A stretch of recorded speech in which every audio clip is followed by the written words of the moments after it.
Hi everyone, this is Elena of the Witches Box, and I'm here today with another episode of Booktube.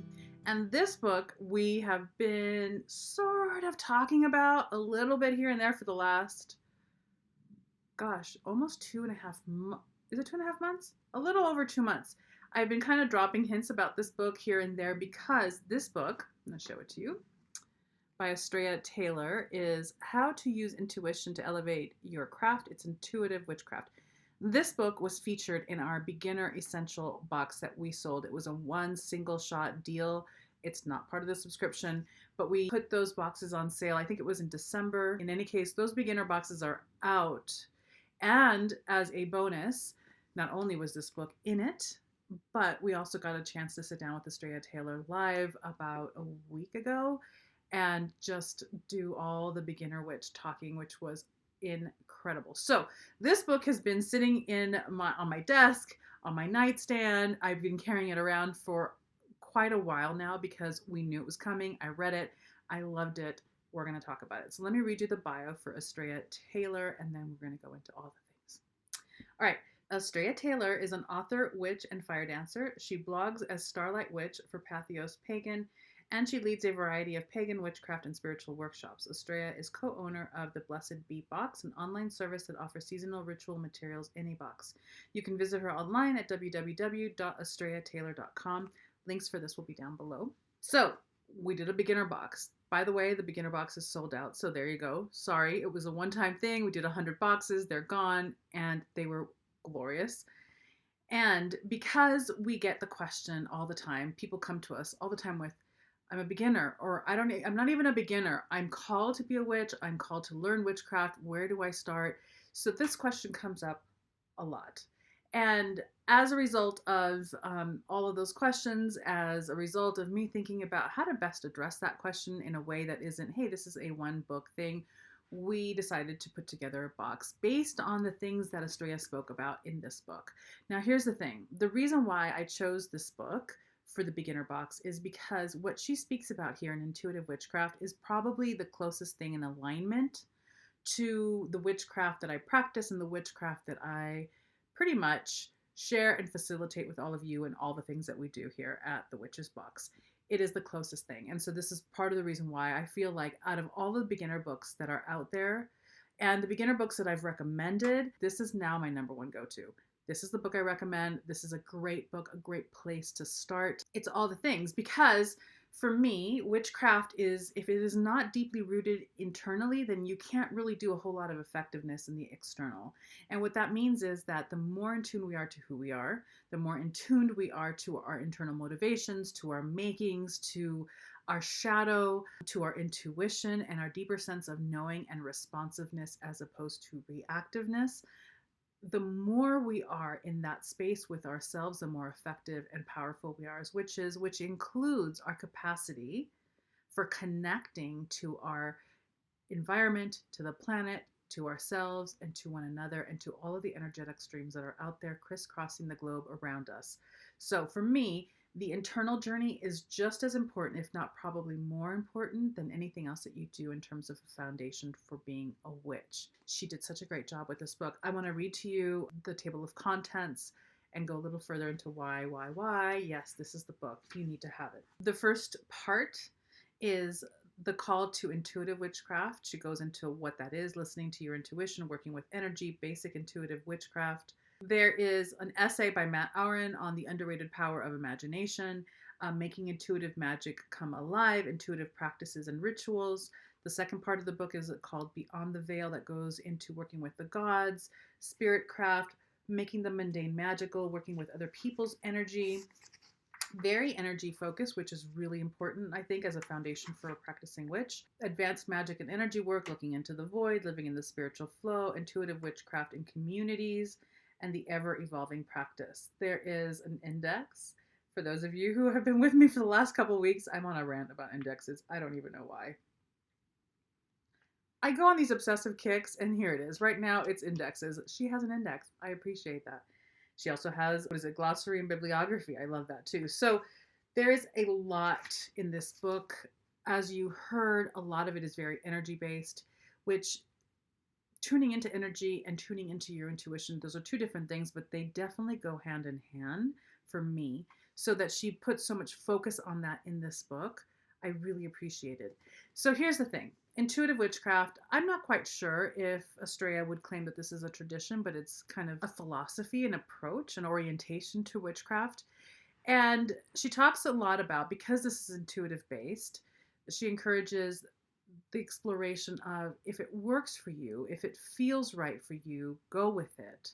Which is very similar, again, to what we talk about here at the Witches Box. For me, your internal experience and your internal barometer, once you have fine-tuned it, or once you've started to engage in practices that makes that internal voice clear for you, that is your best guide. It is also your direct experience, which is your best teacher. So learning to tune in and to listen and to understand what the different impulses and sensations and feelings and thoughts could mean for you, I'm telling you, it is critical if you are wanting to begin being part of the witchcraft path, if you're feeling the call, if you don't know where to start. I think that this is such a great book for that, because it starts you off on a foundation that is internally sourced, much more so than externally sourced. And I think that we make the mistake very often of thinking that all of the information is outside of us, that all of the power is outside of us, that the only way to learn wisdom is through a guru or through a teacher or a mentor who is outside of us. And unless it is balanced with a very deep well within you that you check in with often, you're not going to be balanced, and you're not going to be truly rooted in your own personal wisdom and in your own teachings. You will only learn when you've internalized these things. And one of the ways to do that is to really hone and practice listening to your intuition, to really hone the practice of checking in first as opposed to checking out. Checking out, both checking out, but checking outside of yourself, right? For information, for validation, all of those things. And I think that the foundation for that is always things like honing your intuition, honing your capacity to respond as opposed to react, honing your capacity to check in with your shadow often, to work through those things that we are blinding ourselves to, that we are trying to ignore and being in denial of, because those things affect our magic and affect our capacity for understanding ourselves and the world and life, and dancing in a stream of connection with everything around us that is, I think, at the core of what it is to be a witch. It's about connection. It's about your capacity to connect with the unseen as much as the seen. So this book, I mean, again, we did a whole box around it because it's so good. It's such a great primer in a way that isn't just skirting the surface. It gives you a really in-depth foundation to follow and to practice as an intuitive witch. It's not a tradition. It's not going to give you a whole lot of rules in terms of how to do one thing as opposed to the other. We had a great discussion in the live talk that we did with Astrea about, someone asked something to the effect of, is it okay to break the rules and do a ritual my way? And we had a conversation about that. Like, if you are someone who identifies as eclectic, or you are someone who would identify as an intuitive witch or a deeper soulful witch, as opposed to any specific tradition, it does make sense. And it often is the case where we kind of follow our own internal impulses. We create living rituals in the moment.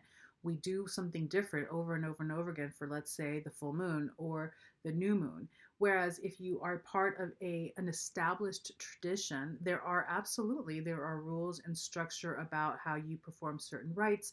There are rules and structures about certain rituals and how you practice, or how you work and ritual during the Esbats as opposed to the Sabbats, and all those things.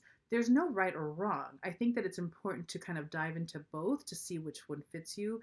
But with the context of a tradition, there will be rules, there will be set structures for how to do things.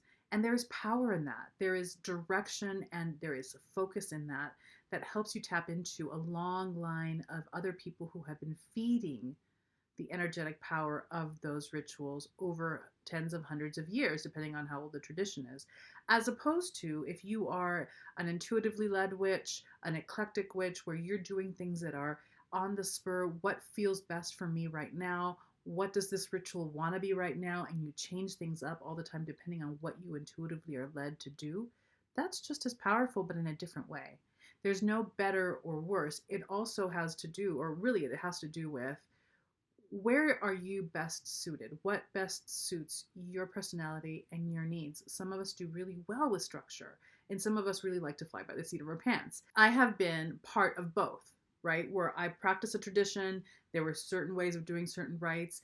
It was incredibly liberating in the structure, just like I have also been solitary, eclectic. I create rituals on the fly. I love creating my own personalized rituals.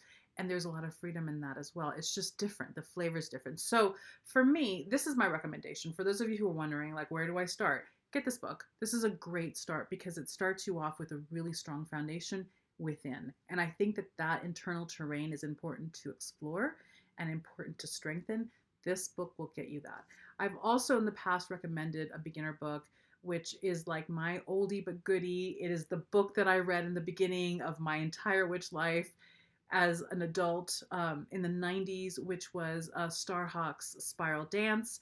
I still recommend that book, but in terms of really establishing an internal terrain from which to have all your other witchcraftiness be firmly supported by, I think she did such a gorgeous job with this book. I really recommend it. Intuitive Witchcraft, Astrea Taylor.